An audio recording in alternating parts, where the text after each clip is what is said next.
Hi hello welcome to my YouTube channel. UML diagram பற்றி நான் போட்ட வீடியோஸ்க்கு தான் அதிகமான வியூஸ், கமெண்ட்ஸ் எல்லாமே வந்தது. யூமல் டயக்ராமில் அடுத்தது நம்ம பார்க்க போகிறது என்னென்னா ஸ்டேட் டயக்ராம். வழக்கம் போல தான் நம்ம எதை படித்தாலும் ஏன் படிக்கிறோம், இதை நான் ஏன் படிக்கணும், இதை எங்கே இம்ப்ளிமெண்ட் பண்ண போகிறோம் அப்படிங்கிறத ரொம்ப ஈஸியாக நம்ம கற்றுப்போம். அதுதான் நம்மளோட அல்டிமேட் கோல். இதுலேயும் ஃபஸ்ட்டு இன்ட்ரடக்ஷன் முடிச்சுட்டு நம்ம ஒவ்வொன்றா அப்படியே போகலாம். ஸோ ஸ்டேட் சார்ட் டயக்ராம்னா என்ன அப்படிங்கிறத பார்க்கலாம். So state chart diagram are use to capture the behaviour of a system. Human state machine diagram can be used to model the behavior of a class, a subsystem, a package, or even an entire system. It is also called a state chart and state transition diagram.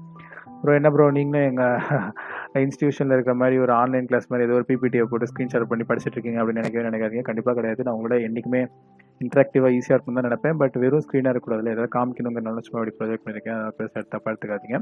இந்த state chart diagram எதுக்கு use ஆகும் அப்படின்னா, ஒரு சிஸ்டத்தோட ஸ்டேட்டை பற்றி தெரிஞ்சுக்கிறது. முதல்ல இந்த ஸ்டேட் என்னன்னு நம்ம பார்ப்போம். இப்போ நம்மளே நிறைய ஸ்டேட் இருப்போம். நம்ம சொல்லுவாங்க தெரியுமா, என்ன ஸ்டேட்டடாக நீ இருக்கு அப்படின்னு நம்மளை கேட்பாங்க தெரியுமா. ரொம்ப ஹாப்பி ஸ்டேட்டில் இருக்கேன், ரொம்ப சேடான ஸ்டேட்டில் இருக்கேன் அப்படின்னு தான் சொல்லுவோம் தெரியுமா. அதான் நம்மளோட பிஹேவியர் தான் ரொம்ப நம்ம ஸ்டேட்டுன்னு சொல்லுவோம். கரெக்டாக அந்த மாதிரி நம்ம சிஸ்டத்தோட ஸ்டேட்டை பற்றி சொல்கிறது. அதாவது இது நடந்தால் இது நடக்கும். உங்களுக்கு பிடிச்ச ஒரு விஷயம் வாழ்க்கையில் நடந்தால் நீங்கள் ஹாப்பியாக இருப்பீங்க, உங்களுக்கு பிடிக்காத ஒரு விஷயம் இருந்தால் சேடாக இருப்பீங்க. அதாவது நீங்களே தான். ஆனால் ஈவெண்ட்டை பொறுத்து உங்கள் ஸ்டேட் மாறுதில்ல. அதே மாதிரி ஒரே சிஸ்டம் ஒரு இன்புட்டுக்கு எப்படி மாறும், அதோட ஸ்டேட் எப்படி மாறும் அப்படிங்கிறத ஒரு பிக்சர் வச்சு நம்ம சொல்கிறது தான் இந்த ஸ்டேட் டயக்ராம். ஸோ ஈஸியாக புரியுதா? சிம்பிளாக யாரும் உங்களுக்கு ஸ்டேட் டயக்ராம் என்னப்பா, ஒரே சிஸ்டம் வெவ்வேறு இன்புட்டுக்கு, அதாவது வெவ்வேறு ஈவெண்ட்டுக்கு, இது ஈவெண்ட் நீங்கள் சொல்லணும். இப்போ இது உங்கள் லைஃப்பில் ஈவெண்ட் தான் நடக்குது. ஒரே சிஸ்டம் வித்தியாசமான ஈவெண்ட் நடக்கும்பொழுது என்ன ஸ்டேட்டில் இருக்கும் அப்படிங்கிறத நம்ம டயக்ராம் வைஸ் சொல்கிறது தான் இந்த ஸ்டேட் டயக்ராம். இந்த ஸ்டேட் டயக்ராமை ஸ்டேட் சார்ட் டயக்ராம்னு சொல்லலாம், ஸ்டேட் டிரான்சிஷன் டயக்ராமும் சொல்லலாம். நீங்கள் இந்த ஸ்டேட் டயக்ராம் நான் எங்கே ப்ரோ யூஸ் பண்ணணும் அப்படின்னு பார்த்தீங்கன்னா, நீங்கள் ஒரு பெரிய அப்ளிகேஷன் வச்சுருக்கீங்கன்னு வச்சுக்கோங்களேன். இப்போ ஃபேஸ்புக் எடுத்துக்கோங்களேன். ஃபேஸ்புக்கில் லாகின் பேஜ் மட்டும் ஒரு மாடியூல், கரெக்டாக அந்த மாடியூலுக்கு மட்டும் நீங்கள் ஸ்டேட் டயக்ராம் போடலாம். இல்லைனா ஒரு பேக்கேஜ், இப்போ நீங்கள் ஒரு அப்ளிகேஷன் இருக்குன்னா பேக் அண்ட் கோட் எல்லாம் எழுதியிருப்பாங்க. ஒரு பேக் அண்ட் ஒரு டேட்டாபேஸ் கண்டினியூட்டிக்கு பெரிய கோட் எழுதிருக்கான்னு வச்சுக்கோங்க, ஒரு பேக்கேஜா, அதுக்கு மட்டும் ஸ்டேட் டயக்ராம் போடலாம். இந்த என்டையர் சிஸ்டத்துக்கும் ஸ்டேட் டயக்ராம் நீங்கள் வரலாம். ஸோ இந்த ஸ்டேட் டயக்ராம் எதுக்கு மெயினாக நீங்கள் யூஸ் பண்ணுறோன்னா, உங்களோட சிஸ்டம் இன்ட்ராக்டிவாக ரியாக்டிவாக இருந்தால் நீங்கள் ஸ்டேட் டயக்ராம் உங்களுக்கு ரொம்ப யூஸ்ஃபுல்லாக இருக்கும். மறுபடியும் குழப்பறீங்க பார்த்தீங்களா, இன்ட்ராக்டிவ்னா என்ன, ரியாக்டிவ்னா என்ன. நம்மளுக்கு பிடிச்ச ஒரு சூப்பர் எக்ஸாம்பிள் சொல்கிறேன். நம்ம எல்லாருமே லைஃப்பில் ஒரு தடவையாவது மேரியோ கேம் விளையாடி இருப்போம். நீங்கள் 20s கிட்ஸாக இருந்தால் நீங்கள் இன்னும் ஒரு ஹைடெக்கான ஒரு கேம்ஸ் விளையாடி இருப்பீங்க. But Mario is a very good example for this.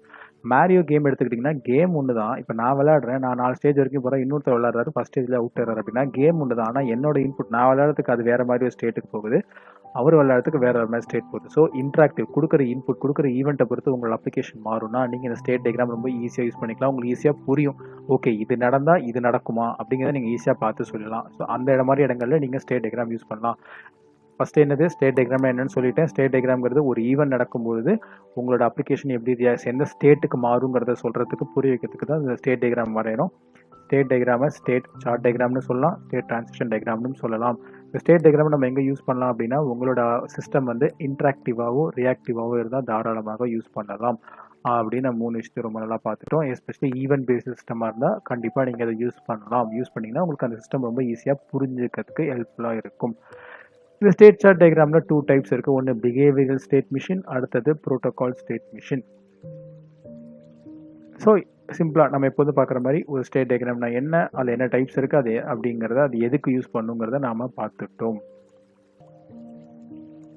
இப்போ ஒய் ஸ்டேட் மிஷின் டயக்ராம் எதுக்கு இது அப்படிங்கிற நம்ம தெரிஞ்சுக்கணும்ல. State chart diagram is used to capture the dynamic aspects of a system. State machine diagram are used to represent the behavior of an application. An object goes through various states during its lifespan. The lifespan of an object remains until the program is terminated. The object goes from multiple states depends upon the event that occurs with an object. Each state represents some unique information about the object. State diagram are used to design interactive system which responds to either internal or external event. State chart diagram visualizes the flow of the execution of one state another state of an object. It represents the state of an object from a creation of an object until the object is destroyed or terminated. The primary purpose of state chart diagram is to model interactive system and define each and every state of an object. State chart diagram are designed to capture the dynamic behavior of an application. These diagrams are used to represent various states of a system and entity with the system. Super bro, அப்படியே மூச்செல்லாம் படிச்சிட்டிங்கன்னு நினைக்கிறீங்களா? Okay, ரொம்ப சிம்பிளாக சொல்கிறேன். So இந்த state chart diagram எதுக்கு அப்படின்னா, again for an example, இப்போ உங்களுக்கு ஒரு ஃப்ரெண்டு இருக்கான்னு வச்சுக்கோங்க. உங்கள் ஃப்ரெண்டு அவர் வந்து ஒரு பெரிய ஒரு ஸ்டாரோட ரசிகர்னு வச்சுக்கலாம். ஃபர்ஸ்ட் டே ஃபர்ஸ்ட் ஷோ அவர் உங்ககிட்ட டிக்கெட் வாங்கிட்டான். எப்படியாவது டிக்கெட் வாங்கி தந்துரு மச்சி அப்படின்னு உங்ககிட்ட சொல்றாங்கன்னு வச்சுக்கலாம். நீங்க என்ன சொல்றீங்க கெத்தா, என் மாமா தான்டா அந்த ரசிகர் மன்ற அந்த ஏரியா தலைவராக இருக்காரு, ஒரு டிக்கெட் 4 டிக்கெட் வாங்கி தரேன் அப்படின்னு நீங்க கெத்தா சொல்லிட்டு வந்துடுவீங்க. கடைசியாக ஒரு டிக்கெட் கிடைக்கலன்னு வச்சுங்களேன், உங்களுக்கு நல்லா தெரியும் இப்போ ஒரு ஈவெண்ட் நடக்க போகுது. என்ன ஈவெண்ட்டு? என் ஃப்ரெண்டு கிட்ட நான் டிக்கெட் கிடைக்கலன்னு சொன்னால் அவன் என்னை கழுவி ஊற்றுவான்னு உங்களுக்கு தெரியும். அப்போ என்ன பண்ணுவீங்க? டேரெக்டாக போய் சொல்லுவீங்களா? சொல்ல மாட்டீங்களா? வேணாம், இப்போ சொல்ல வேணாம், அவன் கொஞ்சம் ஹாப்பியான மூடில் இருக்கும்போது நம்ம சொல்லிக்கலாம் அப்படிங்கிறீங்க பார்த்தீங்களா? ஸோ ஒரு ஈவெண்ட் நடக்க போகுது, அந்த ஈவெண்ட் நடந்தால் அவன் எப்படி ரியாக்ஷன் நடக்குன்னு உங்களுக்கு தெரிஞ்சால் அதுபடி நீங்கள் டிசிஷன்ஸ் எடுத்துக்கலாம். இன்னொரு சூப்பர் எக்ஸாம்பிள் என்னன்னு சொல்லட்டுமா? நம்ம எல்லாருமே அப்பாட்ட அம்மாட்ட ஏதாவது வேணும்னு ரெடி வாங்கணும்னு பார்த்துட்டே இருப்போம். ஆனால் நம்ம எப்போவுமே இப்போ அப்பா பயங்கர காண்டில் உட்காந்துருக்குமா, அப்பா எனக்கு ரொம்ப காஸ்ட்லியாக ஒரு ஃபோன் வாங்கி தப்பா, காஸ்ட்லியாக ஒரு பைக் வாங்கி தப்பான்னு சொல்லுவோமா? சொல்ல மாட்டோம்ல. நாம அவங்களுடைய ஓகே இந்த ஈவெண்ட் இப்போ நடந்தால் கரெக்டாக இருக்கும், இப்போ கோவமாக இருக்காது, இப்போ இந்த ஈவெண்ட் இப்போ நான் போய் கேட்டால் கோவப்படுவான்னு தெரிஞ்சால் நம்ம அதை ரிஜெக்ட் பண்ணிப்போம்ல. அதுக்காக தான் நம்ம வந்து ஒரு அப்ளிகேஷன் கிரியேட் பண்ணுறோம். அந்த அப்ளிகேஷனும் இன்ட்ராக்டிவாக இருக்குது. அதாவது அந்த அப்ளிகேஷனுக்கு ஒவ்வொரு ஈவெண்ட் நடக்கும்போது ஒவ்வொரு மாதிரி அது மாறுது. அப்படிப்பட்ட ஒரு அப்ளிகேஷன். சம் எக்ஸாம்பிள் மாதிரியா சொன்னாலும் நான் அப்படி இருக்கும் பொழுது இந்த டயக்ராம் வச்சு நீங்கள் ஈஸியாக புரிஞ்சுக்கலாம். ஓகே இந்த ஈவெண்ட் நடந்தால் இந்த ஆப்ஜெக்ட் இந்த சிஸ்டம் இப்படி ரியாக்ட் பண்ணும், இந்த மாதிரி இந்த விஷயங்கள் நடக்கும் அப்படிங்கிறத நீங்கள் ரொம்ப ஈஸியாக புரிஞ்சுக்கிறதுக்காக இதை நீங்கள் பார்க்கலாம். இந்த ஸ்டேட் டயக்ராம் உங்களுக்கு ரொம்ப யூஸ்ஃபுல்லாக இருக்கும். இன்னும் ஒரு ப்ரோ இப்போ நீங்கள் கேம் பற்றியே சொல்கிறீங்க, ரியல் டைம் எக்ஸாம்பிள் சொல்லுங்களேன். ஓகே நம்ம எல்லாருமே நெட் பேங்கிங் யூஸ் பண்ணுறோம், நான் பணம் ட்ரான்ஸ்ஃபர் பண்ணுறேன். அப்போ பணம் ட்ரான்ஸ்ஃபர் பண்ணும்போது கரண்ட்டு போயிடுச்சு, கனெக்ஷன் கட் ஆகிடுச்சு, அது ஒரு ஈவெண்ட்டு. அப்போ உங்களுடைய சிஸ்டம் எப்படி ரியாக்ட் பண்ணும், அதோட ஸ்டேட் என்னவாக இருக்கும் அப்படிங்கிறத டயக்ராமாக நீங்கள் ஒர்க் பண்ணாமல் டயக்ராமில் பார்த்து புரிஞ்சுக்கிட்டிங்கன்னா ஓகே எல்லாமே டெர்மினேட் ஆகிடுமா, ரொம்ப ரிஸ்க் பார்ப்பேன், இந்த ஈவெண்ட் ரொம்ப ஜாக்கிரதையாக, கனெக்ஷன் ரொம்ப முக்கியமாக இருக்கணும், நல்லா பக்காவாக வைங்க அப்படின்னு நம்ம அதுக்கு ஒரு சொல்யூஷன் எடுக்கிறோம் பார்த்தீங்களா, அங்கே உங்களுக்கு யூஸ் ஆகும். ரொம்ப சிம்பிளாக ஒரு ஈவெண்ட் நடந்ததுன்னா உங்களுடைய ஸ்டேட், அந்த ஆப்ஜெக்ட், அந்த சிஸ்டம் என்ன ஸ்டேட்டுக்கு மாறும் அப்படிங்கிறத நீங்கள் ஒரு டயக்ராமை பார்த்து தெரிஞ்சுக்கிறதுக்காக தான் இந்த state machine diagram or state chart diagram use ஆகுது.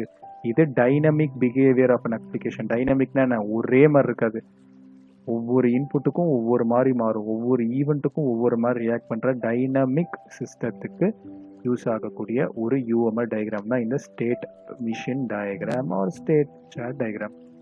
Okay bro, state chart diagram பற்றி நல்ல இன்ட்ரோடக்ஷன்லாம் கொடுத்துட்டீங்க. சரி இது எப்படி வரணும்னு சொல்லுங்கள் அப்படின்னு கேட்குறீங்களா? அதுக்கு தான் இந்த டயக்ராம். இந்த ஸ்டேட் சாட் டயக்ராமில் ரொம்ப இம்பார்ட்டண்டாக 4 ஆப்ஜெக்ட்ஸ் நீங்கள் வச்சுக்கணும். ஒன்று இனிஷியல் ஸ்டேட்.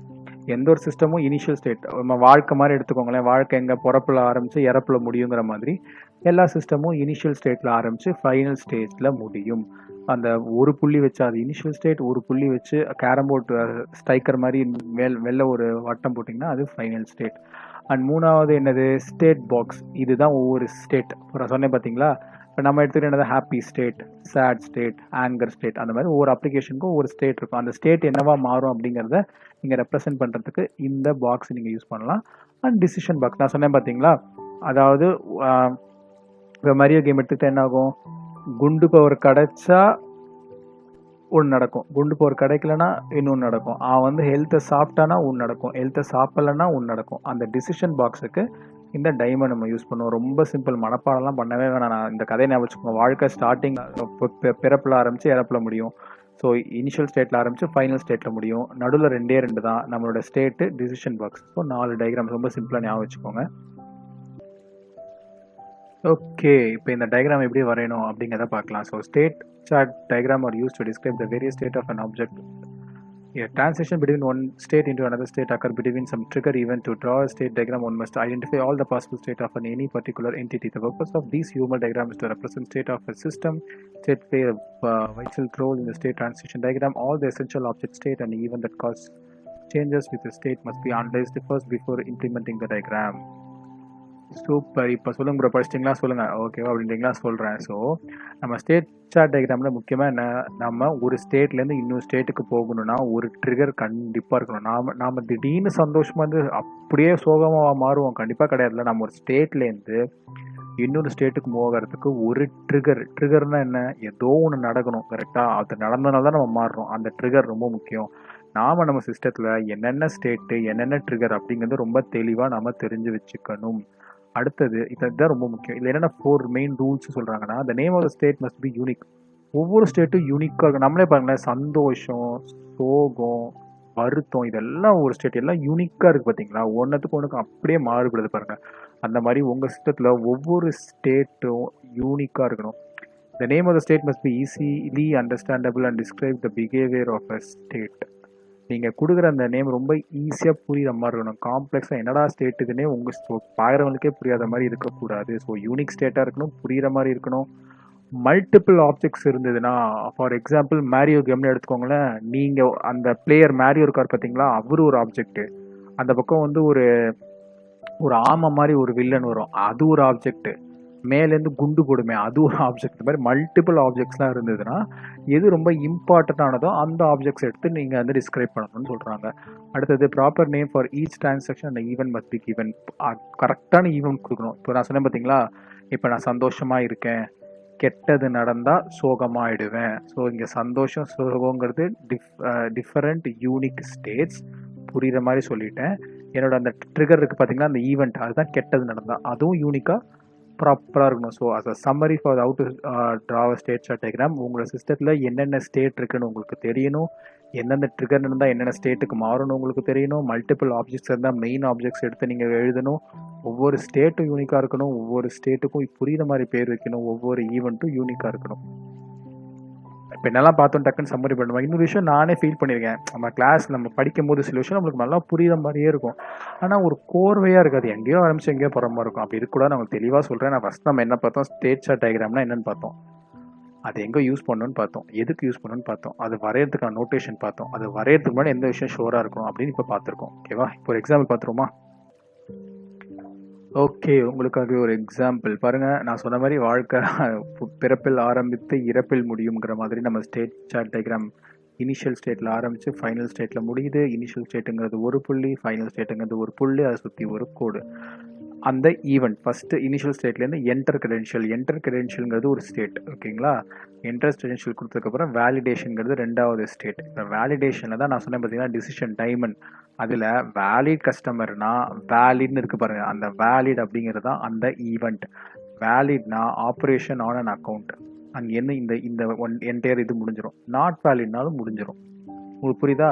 ஸோ என்டர் ரொம்ப சிம்பிள் எக்ஸாம்பிள், பயங்கர சிம்பிள் எக்ஸாம்பிள். இது ஜஸ்ட்டு யூசர் கிரெடென்ஷியல் லாகின் ஆகுது ஆகலையா. பார்த்தீங்களா, நான் சொன்னேன் ஒரு பெரிய பேங்கிங் சிஸ்டமில் ஒரு ரொம்ப சின்ன ஒரு இது வந்து உங்களுக்கு ஸ்டேட் டயக்ராம் வச்சுக்கலாம். இதை வச்சு நீங்கள் ஈஸியாக புரிஞ்சுக்கலாம். ஓகேவா? நீங்கள் இதுதான் ஒரு சிம்பிள் எக்ஸாம்பிள். ஸ்டார்ட் ஆகுது கிரெடென்ஷியல் ஸ்டேட்டு, வேலிடேஷன் ஒரு ஸ்டேட்டு, டைம் அண்ட் டிசிஷன் நடக்குது, வேலிட் அப்படிங்கிறது ஒரு ஈவெண்ட், அது ட்ரிகர் ஆகி ஆப்ரேஷன் ஆன அக்கௌண்ட்டுன்னு வந்து முடியுது. இது ஒரு எக்ஸாம்பிள். நிறைய எக்ஸாம்பிள் பார்ப்போம். ஓகேவா? இது கொஞ்சம் காம்ப்ளெக்ஸான எக்ஸாம்பிள். ஸோ பாருங்கள், இனிஷியல் ஸ்டேட் ஆரம்பிக்குது. இனிஷியல் ஸ்டேட்லேருந்து ஐடியல் ஸ்டேட் ஒன்றுமே நடக்கலை. இப்போ இந்த ஐடியல் ஸ்டேட்லேருந்து சென்ட் ஆர்டர் ரெக்வெஸ்ட்டுங்கிற ஸ்டேட்டுக்கு போகுது. அந்த ஆர்டர் ரெக்வெஸ்ட் ஸ்டேட்லேருந்து அது நெக்ஸ்ட் என்ன பார்க்குது, select normal are special order, then order confirmation, dispatch order, complete transaction. அதாவது ரொம்ப சிம்பிள். இந்த இடத்துல பாருங்களேன், நல்லா பாருங்கள். இங்கே சென்ட் ஆர்டர் ரெக்வெஸ்ட் இருக்குது. இங்கேருந்து அப்நார்மலாக ஒரு ஆர்டர் ஈவெண்ட் ஒரு ட்ரிகர் நடந்ததுன்னா அது அப்படியே எண்டுக்கு போயிடுது. இல்லை அது நார்மல் தான் அப்படின்னா இந்த ஸ்டேட்டுக்கு எல்லாம் போகுது.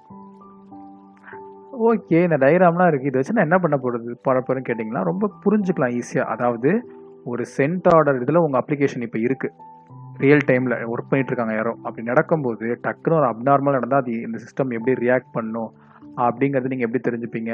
இந்த டயக்ராம் பார்த்து ஈஸியாக தெரிஞ்சுக்கலாம். இதை ஈஸியாக ஏன் ப்ரோ தெரிஞ்சுக்கணும்? அப்போ உங்கள் சிஸ்டம் எப்படி இருக்குன்னு உங்களுக்கு தெரிஞ்சாதான் நீங்கள் ஃப்யூச்சராக ஏதாவது என்ஹான்ஸ் பண்ணணும்னாலோ இல்லை ஏதாவது ஒரு பிரச்சனை போயிருக்கனாலோ அதை சரி பண்ண உங்களுக்கு தெரியணும்.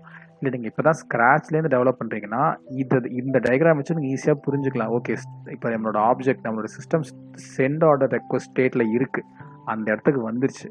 அதுக்கப்புறம் ஒரு ட்ரிகர் நடக்கணும்னா அது நேராக அது வந்து அப்நார்மலாக இருந்ததுன்னா அது நேராக டெர்மினேட் ஆகிடணும், சிஸ்டம் க்ளோஸ் ஆகிடணும் அப்படிங்கிறது ஆக்ஷன். இப்போ இதை கொடுத்தா நீங்கள் ஈஸியாக இதுக்கு ப்ரோக்ராம் பண்ண முடியாது. சொல்லுங்க பார்ப்போம். நான் உட்காந்து உங்ககிட்ட இங்கே பாருங்கள் சார், சிஸ்டம் இருக்கும், அது ஐடியில் இருக்கும். அப்போ வந்து ஒரு சென்ட் ஆர்டர் ரெக்வஸ்ட் நடக்கும். அந்த சென்ட் இப்படி நான் உட்காந்து கதையாக சொல்கிறதுக்கு இந்த டயக்ராம் பார்த்தோன்னா ஒரு டெவலப்பர் ஈஸியாக புரிஞ்சுப்பார், ஓ இதானா அப்படின்னு ஈஸியாக அந்த கோடிங் பார்ட்டுக்கு அந்த அடுத்த பார்ட்டுக்கு போவாங்க. ஸோ இது எல்லாமே டிசைன் ஃபேஸில் நடக்கும் கரெக்டாக இந்த டயக்ராம் எல்லாம். ஸோ கோடிங்க்கு உங்களுக்கு யூஸ்ஃபுல்லாக இருக்கும், ஃபியூச்சர் என்ஹான்ஸ்மெண்ட்ஸ்க்கு யூஸ்ஃபுல்லாக இருக்கும், ஏதாவது பிரச்சனை ட்ரபிள் ஷூட்டிங்க்கும் உங்களுக்கு இந்த ஸ்டேட் டயக்ராம் ரொம்ப யூஸ்ஃபுல்லாக இருக்கும். Okay, now the end of the session வந்துட்டோம். நான் குயிக்காக ஒரு சம்மரி கொடுக்குறேன். நம்ம இவ்வளோ நேரம் என்ன பார்த்தோம் அப்படிங்கிறத. ஸ்டேட் சார்ட் டயக்ராம்னா என்ன? இது வந்து ஒரு UML டயக்ராம். சூப்பர். இந்த ஸ்டேட் சார்ட் டயக்ராமை நான் எங்கே யூஸ் பண்ண போகிறேன்? உங்களுடைய சிஸ்டம் இன்ட்ராக்டிவாக இருக்குது. உங்களோட சிஸ்டம் ஒவ்வொரு ஈவெண்ட்டுக்கு ஒவ்வொரு மாதிரி ரியாக்ட் பண்ணும். ஒவ்வொரு ஸ்டேட்டுக்கு போகணும்னா நீங்கள் தாராளமாக இதை யூஸ் பண்ணலாம். இந்த ஸ்டேட் சார்ட் டயக்ராம் எதுக்கெல்லாம் யூஸ் பண்ணலாம்? ஒரு கம்ப்ளீட் அப்ளிகேஷன் யூஸ் பண்ணலாம், இல்லை ஒரு சின்ன சப் சிஸ்டத்துக்கு யூஸ் பண்ணலாம், ஒரு பார்ட் ஆஃப் த அப்ளிகேஷனுக்கும் நீங்கள் இதை யூஸ் பண்ணலாம். ஓகே, இந்த ஸ்டேட் சார்ட் டயக்ராம் நான் வரையறதுக்கு என்ன நொட்டேஷன்ஸ் இருக்குது? இனிஷியல் ஸ்டேட், ஒரு புள்ளினா இனிஷியல் ஸ்டேட், ஒரு கோட்னா அடுத்த ஈவெண்ட்டுக்கு போகிறது, ஒரு ஈவெண்ட் நடக்கிறதுக்கு நீங்கள் மேலே எழுதணும், இங்கே இன்டர்மீடியட் ஸ்டேட் இருக்குல்ல, அந்த மாதிரி நீங்கள் எழுதணும். ஒவ்வொரு பாக்ஸும் வந்து உங்களுக்கு ஒவ்வொரு ஸ்டேட்டை குறிக்கும். ஒரு புள்ளி ஒரு கோடு சுற்றி இருந்ததுன்னா அது வந்து ஃபைனல் ஸ்டேட் அப்படிங்கிறது பொறுக்கு. இதெல்லாம் நோட்டேஷன்ஸ். இப்போ ஒரு ஸ்டேட் சார்ட் டயக்ராம் வரையறதுக்கு என்னென்ன பார்க்கணும்? உங்கள் சிஸ்டமில் என்னென்ன யூனிக் ஸ்டேட்டுன்னு பார்க்கணும், ஒவ்வொரு ஸ்டேட்டுக்கும் யூனிக் நேம் கொடுக்கணும், ஒவ்வொரு ஈவெண்ட்டுக்கும் யூனிக் நேம் கொடுக்கணும். ப்ராப்பராக அதெல்லாம் நீங்கள் புரிஞ்சு வச்சுருந்துருக்கணும். அதுக்கு ஒரு எக்ஸாம்பிள் நானும் காமிச்சிட்டேன். உங்களுக்கு இந்த வீடியோ பிடிச்சிருந்துன்னா ப்ளீஸ் ஒரு லைக் போடுங்க. ஒரு லைக் தான் போடுங்களேன். பிடிக்கலனாலும் டிஸ்லைக் பண்ணுங்கள், ஒன்றும் பிரச்சனை இல்லை. அண்ட் சப்ஸ்கிரைப் பண்ணுங்கள். எனக்கு ரொம்ப சந்தோஷம். பிகாஸ் எனக்கு கிடச்சிருக்கிற இந்த சப்ஸ்கிரைபர் எல்லாருமே அன்னோன் பர்சன். என்னோடய ஃப்ரெண்ட்ஸ் அண்ட் ஃபேமிலி யாருக்குமே தெரியாது நான் இப்படி சேனல் வச்சு இவ்வளோ வீடியோஸ் அப்லோட் பண்ணுறேன். பிகாஸ் என்னை பொறுத்த வரைக்கும் ஒரு சப்ஸ்கிரைபர்னால் கூட அவங்க வந்து உண்மையாகவே பிடிச்சி சப்ஸ்கிரைப் பண்ணணும்னு ஆசைப்படுவேன். லைக்காக இருந்தாலும் சரி. ஸோ உங்களுக்கு உண்மையாகவே பிடிச்சிருந்ததுன்னா நீங்கள் தாராளமாக சப்ஸ்கிரைப் பண்ணுங்கள், லைக் பண்ணுங்கள். உங்களுக்கு ஏதாவது சேஞ்சஸ் இருக்கணும். ஈவன் இந்த ஸ்டேட் சார்ட் டயக்ராம் கூட எனக்கு ஒருத்தர் கமெண்ட்டில் கேட்டிருந்தாங்க, இதை சொல்லுங்களேன் அப்படின்னு சொன்னாங்க. அதனால தான் நான் ப்ரிப்பேர் பண்ணுறேன். ஸோ உங்களுக்கு இந்த மாதிரி ஏதாவது வேணும் அப்படின்னா, இந்த டாபிக் வேணும்னா நீங்கள் தாராளமாக கமெண்ட் பண்ணுங்கள். இல்லை இந்த விஷயங்கள் மாற்றிக்கணும், இந்த விஷயம் நீங்கள் இப்படி சொல்லுங்கள் அப்படி சொல்லி ஏதாவது டிப்ஸ் இருந்தாலும் தாராளமாக அதை கமெண்ட்ஸில் சொல்லுங்கள். ஸோ தேங்க்யூ, பாய்.